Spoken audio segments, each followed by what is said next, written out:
Antonio. Muy bien, gracias por continuar con nosotros. Es que el programa sigue en el aire, no obstante las pausas.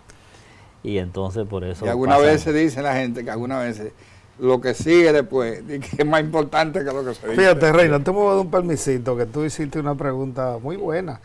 Pero para Déjame repetir la pregunta para que la gente no se lo olvide. No, porque yo quiero hacer una y tú, vamos a salir de ese tema para que tú entres porque eso es posterior. Ok, o sea, yo sobre el rol de Joaquín Balaguer, No, si tuvo rol en la fundación del PLD. Pero lo mío es en la transición del 78. Ok. Tú hablabas, Tomás, sobre las reuniones y ese tipo de cosas, hiciste una historia muy buena ahí.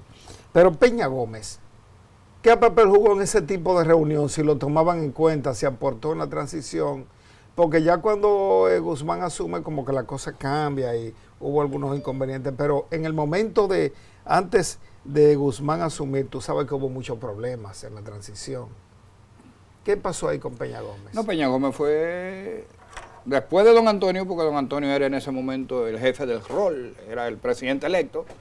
Peña Gómez fue el líder de todas las reuniones que se hacían, en las que yo participaba, en la casa de Magluta.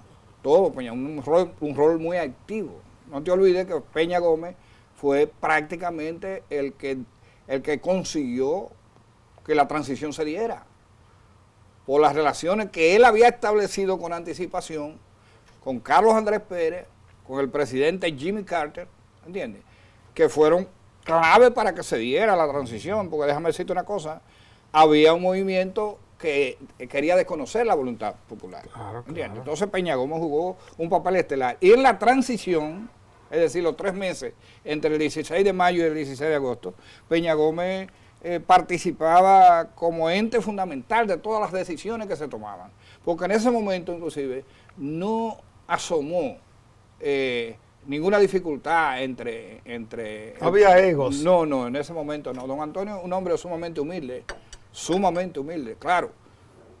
Las decisiones eran de él, ¿me entiendes? Pero, por ejemplo, en mi caso particular, yo llego primero a viceministro de Agricultura como una propuesta de Peña Gómez, que primero me propuso fue como director de la reforma agraria, pero don Antonio en ese momento dijo que yo era muy joven todavía, ¿entiendes? Y entonces me llevan, porque yo me había quedado prácticamente sin padrino por mi peñagomismo a ultranza, en ese momento, ¿entiendes? De manera que, pero Peña Gómez fue estelar. Ahora, después que se llega al poder, fue evidente, porque eso lo sabe la gente, que habían algunas dificultades en la comunicación entre el presidente Antonio Guzmán y el doctor Peña Gómez. Pero déjame decirte algo, el presidente sabía que Hipólito despachaba con Peña Gómez, y sabía que yo despachaba con Peña Gómez, y sabía que Eligio despachaba con Peña Gómez, ¿tú me entiendes? No fue tampoco un asunto... 78, 82... Despachar significa que las cosas que Peña Gómez nos orientaba que había que hacer, o compañeros que había que poner, eso era... Y Guzmán jamás invitó a Peña Gómez al Palacio después que asumió.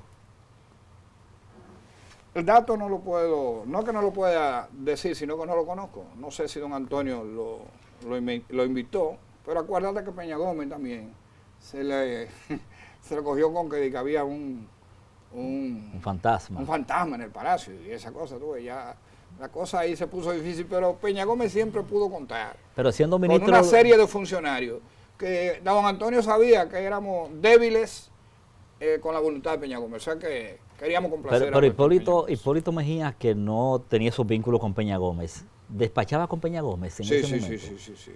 No, porque Hipólito se supone que viene venía de don Antonio, y pero Hipólito, desde, eso lo debe decir él, pero desde el primer momento Hipólito supo la dimensión de Peña Gómez, y quizás como una manera de atenuar la distancia que se habían colocado, él era un puente de... Acuérdese que se decía que el Hipólito, gobierno... por ejemplo, si tenía que mandar a Peña Gómez al aeropuerto en su carro, todo eso se hacía. ¿Entiendes? Acuérdese que se acusó al gobierno de don Antonio Guzmán de haberse dejado asaltar por la Pucamaima, por la Universidad Católica Madre y Maestra, tomando en consideración que la Pucamaima tenía a Milton Ray Guevara como consultor jurídico. Así es. Que doña Sonia Guzmán, hija del presidente, su secretaria administrativa, que José María Hernández, secretario administrativo. Y así comenzaban el señor Espinal, Flavio Darío Espinal, que es el papá del consultor de ahora. El papá del consultor, sí. Ese señor tenía mucha Procurador influencia. general, ¿no era algo así? Procurador general, sí, de la República. Entonces se decía que el gobierno estaba en manos de la Pucamaima. Y Sí, eso, pero eso creó muchos celos. en honor a la verdad, eso no fue justo. El gobierno estaba en manos de figuras del PRD vinculadas a la Pucamaima, en un escenario. Sonia era una figura importante ya en la Pucamaima, pero Sonia era la secretaria, si se quiere, de don Antonio permanentemente en todas las actividades y participó en todas las actividades políticas. Esa gente se fajaba como cualquier militante a trabajar, ¿entiendes?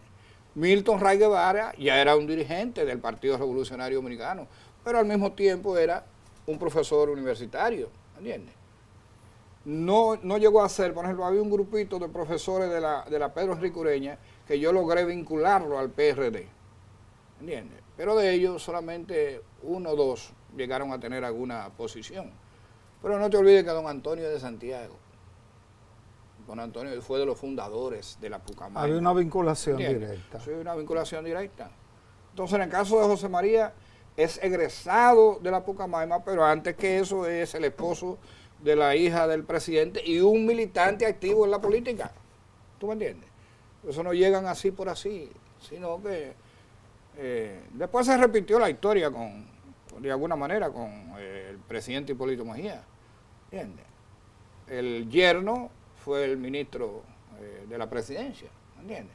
Pero ese yerno se fajó también a hacer su trabajo en el plano político. Yo recuerdo que él era un poquito ajeno a ello, pero que con tiempo se metió a las actividades y al trabajo, ¿tú me entiendes? No son gente que llegaron ahí solo porque fueran esto o aquello del presidente, sino que eran activos dirigentes del Partido Revolucionario Dominicano. Ok, Tomás, retomando entonces la pregunta que yo dejé en el aire, en 1973, a raíz del desembarco guerrillero, encabezado por el coronel Francisco Alberto Camaño Deñó, hay una serie de divergencias y de confrontaciones a lo interno del PRD que tenían posiciones diferentes sobre si se apoyaba o no ese desembarco guerrillero y cuál actitud asumir a partir de ese momento. Y luego se produjeron conflictos que dieron con la división de ese partido. El profesor Juan Bosch decide irse con un grupo muy reducido, integrante de la famosa comisión permanente del PRD, que pasó a ser especie de un comité político ad hoc o paralelo que tenía el profesor Juan Bosch dentro del comité central y la dirigencia política del PRD. Entonces, en ese momento, evidentemente que todo el mundo sabe que en 1973 Balaguer se encaminaba hacia una segunda reelección en las elecciones del 1974 y que la división de un partido tan inmenso como el PRD iba a beneficiar a Joaquín Balaguer. Entonces, ese beneficio fue casual, premeditado, o qué usted considera ocurrió en ese momento. Es una pregunta muy delicada para mí, por una razón muy sencilla. Yo soy del Partido Revolucionario Dominicano, un partido aliado al Partido de la Liberación Dominicana. Pero hay cosas que yo puedo, desde el punto de vista de la vivencia. Es historia que estamos Sí, por haciendo. eso, desde el punto de vista de la vivencia, yo lo que te voy a dar es mi punto de vista con relación al tema. Ok. Porque muchas veces eso está un poco, de alguna manera u otra, influenciado por la forma, por las mismas discusiones que habían en esos momentos.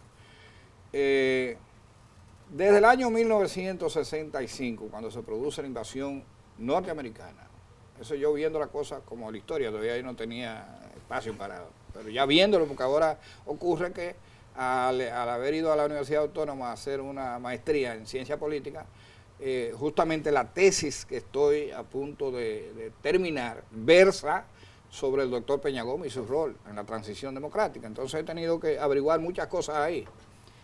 Entonces en el año 1965, en el momento en que se produce la invasión militar norteamericana, a mi juicio, el profesor Juan Bosch, como consecuencia de esa invasión, perdió absoluta fe en el esquema democrático en la República Dominicana.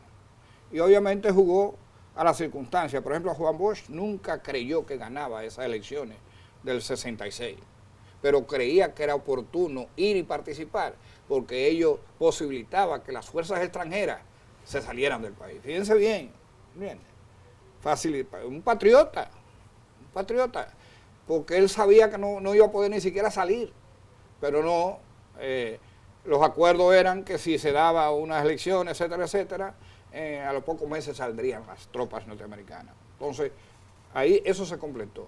De ahí en adelante, Juan Bosch, a mi juicio, ya trató de actuar en su partido, el Partido Revolucionario Dominicano, que lideraba sin duda ninguna, pero que ya había surgido la figura de José Francisco Peña Gómez. Porque aunque hay gente que le quiere quitar mérito al doctor Peña Gómez en cuanto a lo que fue la revolución, el hombre que se queda al frente del PRD fue el doctor Peña Gómez cuando todos los dirigentes del PRD se fueron al exilio. Aunque él buscó figuras como Brea Peña y Antonio Martínez Francisco para que fueran, eso fue Peña, para que fueran quienes presidieran al PRD y ocuparan la Secretaría General. Todo eso fue parte de una estrategia para posibilitar que Peña, junto con un grupo dirigente, entre lo que no estaba yo todavía, yo estaba en Moca, pero un grupo dirigente, fueran los que manejaran todo el aspecto que tuvo que ver con la conspiración política contra el golpe de Estado. ¿Entiendes?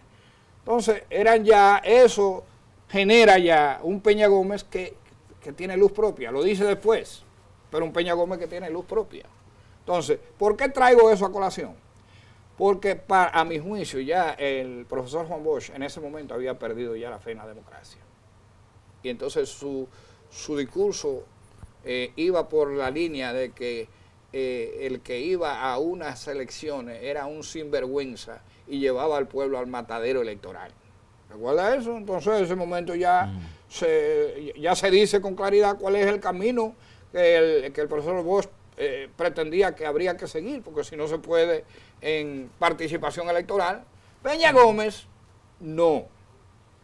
Peña Gómez se dio cuenta que habíamos sucumbido, pero que el hecho que quedáramos de esa manera no significaba que a Balaguer no se le podía sacar. Peña Gómez siempre creyó que la fuerza del pueblo tenían capacidad suficiente para crear las condiciones que permitieran que se sacara a Balaguer del poder.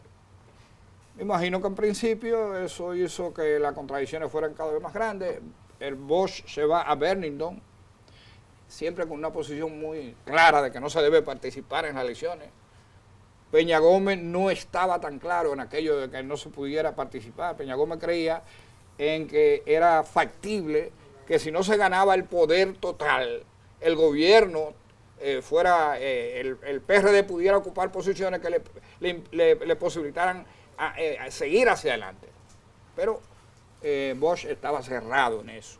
Ahí vino el asunto de la dictadura con respaldo popular en los 70, ¿entiendes? Y por coincidencia yo estoy fuera del país también, porque yo me gané una beca, yo fui beneficiario de la invasión militar norteamericana, porque entonces crearon unas becas especializadas para llevar dominicanos y dominicanas a los Estados Unidos, formarlos en los Estados Unidos, ¿tú me entiendes? Y que vengan pensando diferente para acá. Yo creo que la intención fue esa.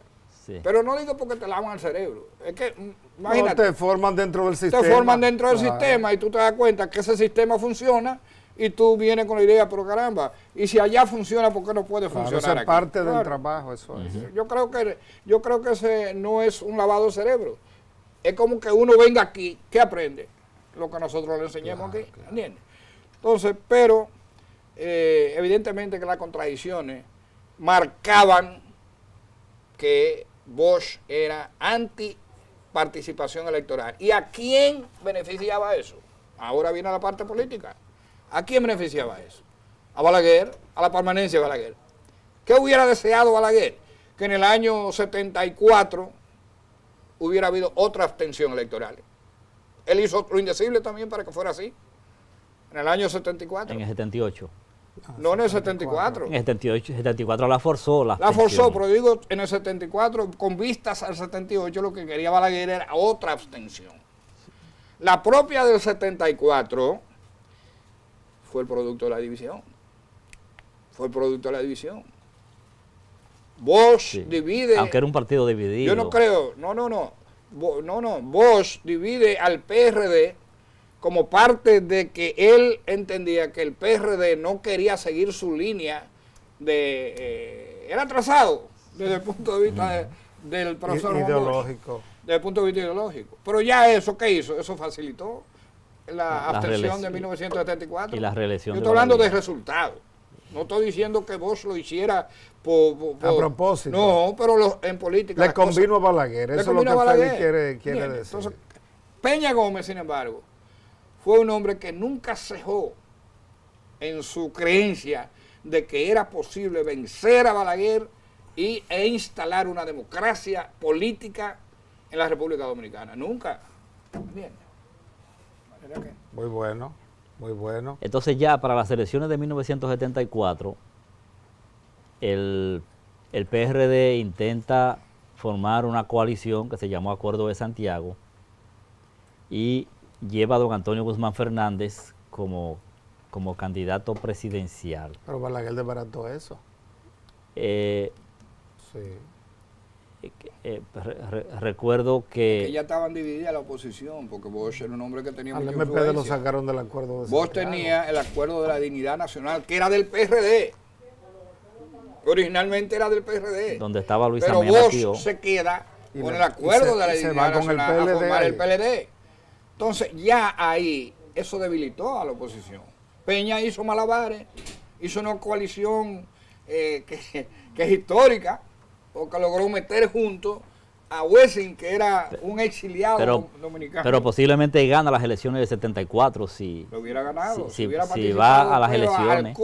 El costo en ese momento era muy alto. Era muy alto, podría haber una guerra civil nuevamente y iba a haber un baño de sangre. Vamos a seguir con el tema, Tomás, porque me quedan algunas curiosidades. Así que vamos a invitar a los amigos televidentes a mantener la sintonía con El Punto. Regresamos en breve.